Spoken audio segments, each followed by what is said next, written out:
बेदम हुए बीमार दवा क्यों नहीं देते? बेदम हुए बीमार दवा क्यों नहीं देते?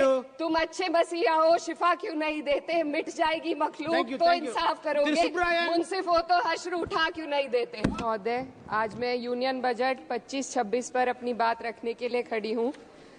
भारत के संविधान के आर्टिकल 38 भारत को एक वेलफेयर स्टेट के तौर पर पेश करता है और सरकार की जिम्मेदारी है कि बजट और उससे जुड़ी वेलफेयर स्कीम्स के जरिए इन आर्टिकल्स को हकीकत में लाया जाए।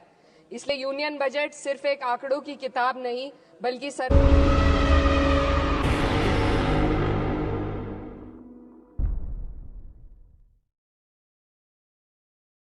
सरकार की प्राथमिकता और वेलफेयर स्टेट के संविधान से जुड़ी वफादारी का आईना है।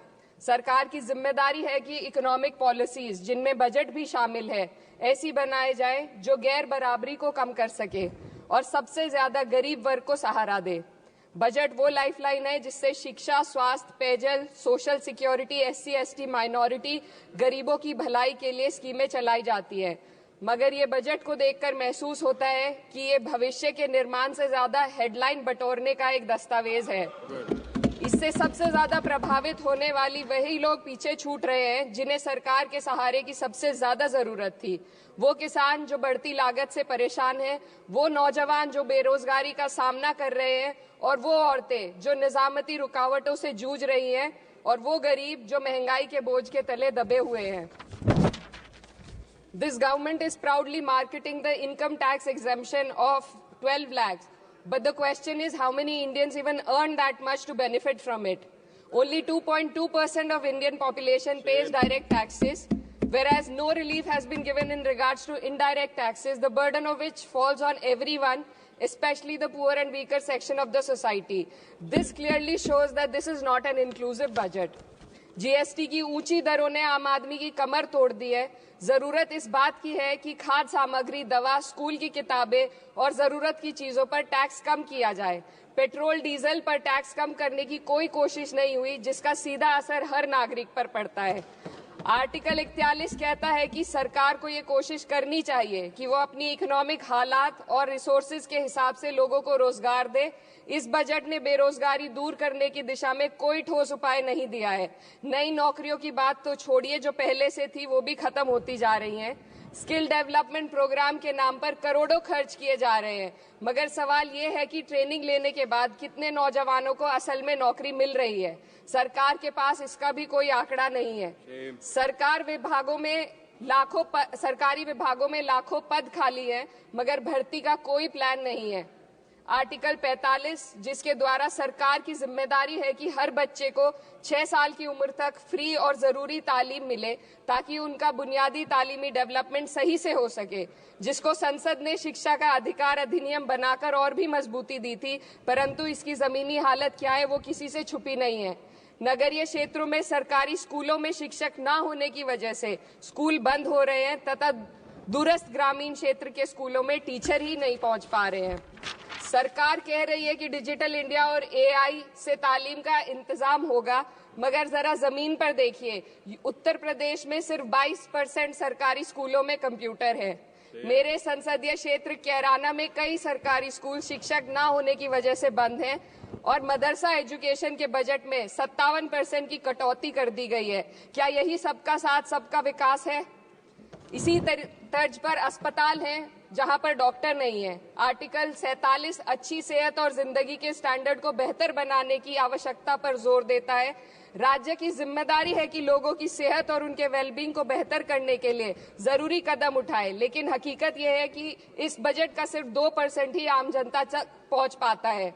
शामली जिले में 84 डॉक्टर की पोस्ट स्वीकृत है, मगर सिर्फ 29 डॉक्टर काम कर रहे हैं और गायनोकोलॉजिस्ट मात्र 1 है।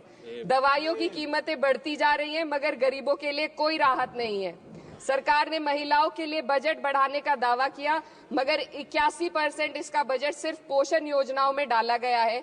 महिलाओं के रोजगार, उनके इकोनॉमिक इंडिपेंडेंस और सुरक्षा के लिए कोई ठोस योजना नहीं बनाई है। बेटी बचाओ बेटी पढ़ाओ का बजट घटा दिया गया, जिससे साफ है कि ये सिर्फ नारेबाजी थी और कुछ नहीं। किसानों की बदहाली हम सबके सामने है, लगातार चलती आ रही है। 2016 में कहा गया था कि 2022 तक किसानों की आमदनी दोगुनी होगी, मगर 2025 आ गया और एमएसपी पर कोई ठोस गारंटी आज भी दी नहीं गई है। गन्ना किसानों का बकाया अब तक नहीं मिल पा रहा है और तो और उत्तर प्रदेश में अभी तक गन्ना मूल्य भी तय नहीं किया गया है। डीएपी, यूरिया और खाद की कमी से परेशान किसान आज भी सड़क पर प्रदर्शन कर रहे हैं। मजदूरों के लिए जो सबसे बड़ी योजना मनरेगा थी, सरकार कहती है कि मनरेगा ग्रामीण भारत की रीढ़ है, मगर बजट में कोई भी बढ़ोतरी नहीं मिलना बहुत शर्मसार है।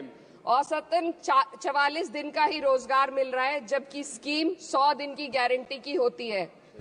भारतीय रेलवे देश के लोगों की जीवन रेखा है और इसी से यहाँ के लोगों की आर्थिक एवं सामाजिक जिंदगी चल रही है। देश के हर हिस्से को रेल कनेक्टिविटी से जोड़े जाना सरकार की कल्याणकारी नीति का हिस्सा है। मेरे संसदीय क्षेत्र कैराना के रेलवे से जुड़ी 2 मांगे लंबे समय से लंबित हैं। दिल्ली शामली सहारनपुर रेल लाइन का दोहरीकरण और पानीपत शामली मेरठ लाइन का सर्वे अति शीघ्र ही कराए जाने की बहुत पुरानी मांग को बजट में शामिल किया जाना चाहिए। देश भर में बिजली की दरें बेहद असमान है। उत्तर प्रदेश में ये दरें बहुत ज्यादा हैं। देश भर में एक समान बिजली दरें लागू करने का प्रावधान किया जाए। रिवैम्प योजना में हर घर तक बिजली पहुंचाने के लिए एलटी लाइन बनाने का प्रावधान भी जोड़ा जाए। कृषि उपकरणों व खाद डीएपी को जीएसटी से मुक्त किया जाए। किसानों की एमएसपी की मांग को पूरा करने के साथ साथ उत्तर प्रदेश के किसानों को गन्ना मूल्य निर्धारण पिछले वर्ष से बढ़ाकर किया जाना बेहद जरूरी है।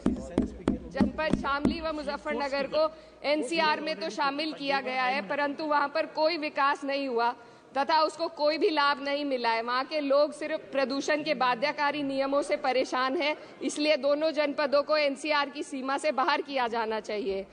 मेरे संसदीय क्षेत्र में मैं कुछ चीजें बजट स्पीच में ऐड करना चाहती हूँ। एक, ट्रॉमा सेंटर और जिला अस्पताल के अपग्रेडेशन की भी मांग है। जनपद शामली और सहारनपुर में एक महिला डिग्री कॉलेज खोला जाए। कैराना में जस्ट कंक्लूडिंग, यमुना नदी के घाट पर सौंदर्य कार्य का भी कार्य जोड़ा जाए। जनपद शामली में टेक्सटाइल पार्क की स्थापना की जाए और जो संसद निधि है, सांसदों को केवल 5 करोड़ रुपए दिए जाते हैं और एमएलए, उत्तर प्रदेश के एमएलए को भी 5 करोड़ दिए जाते हैं। हमारी मांग है या तो इसे बढ़ाकर 25 करोड़ किया जाए या फिर सिरे से खारिज किया जाए। The union budget was an opportunity to address the pressing. Sir, just 1 minute. Please, 2 more speakers are in your party. Sir, just pressing concern of India's citizen, rising unemployment, soaring inflation, crumbling public services, and deepening rural distress. Yet, instead of offering real solution, the government has focused on optics and half measures. While tax relief for the middle class is welcome, it does nothing for the millions who earn too little to benefit from it. Education remains underfunded, rural employment stagnates, and farmers continue to struggle without meaningful support. The delays in conducting the census and caste census further exposes the government's disregard for data-driven policy making and social justice. India needs a budget that prioritizes its people, not just its economic headlines, a budget that invests in human capital, strengthens social security, and ensures dignity and stability for all.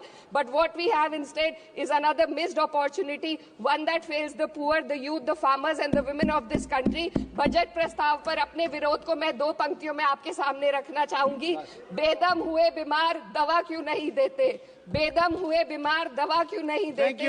तुम अच्छे मसीहा हो, शिफा क्यों नहीं देते? मिट जाएगी मखलूक तो इंसाफ करोगे, मुंसिफ हो तो हश्र उठा क्यों नहीं देते?